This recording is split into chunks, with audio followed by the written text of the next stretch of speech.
قرآن کریم میں ڈپریشن سے پرہیز اور اس کا علاج دونوں موجود ہیں۔ ڈپریشن کے اہم ترین اسباب یہ ہیں: دل کی کھٹک اور بدگمانی، انسانی امنگوں اور ان کے حاصل کرنے میں آنے والی رکاوٹوں کے مابین کشمکش۔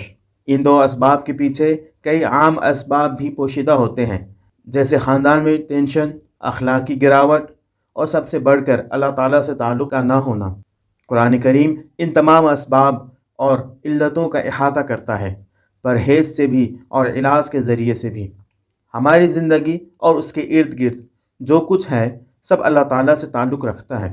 دین اسلام نظام زندگی ہے، یہ صرف عبادات کی ادائیگی تک محدود نہیں ہے۔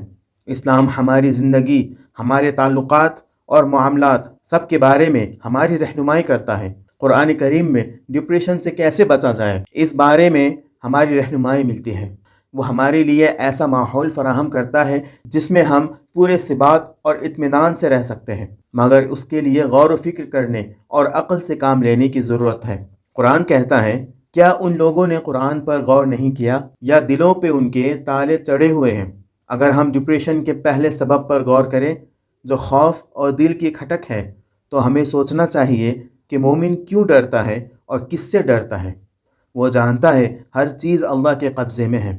مومن کا فرض ہے کہ وہ ایسے وسائل اور ذرائع اختیار کرے کہ خود کو بھوک، بیماری اور غربت سے محفوظ رکھ سکے، اور ان اسباب کی فراہمی میں ہرگز کوتاہی نہ کرے، اور پھر معاملے کو اللہ پر چھوڑ دے۔ وہ ڈر اور خوف کے ساتھ زندگی نہ گزارے۔ رزق مکمل طور پر اللہ کے قبضے میں ہے۔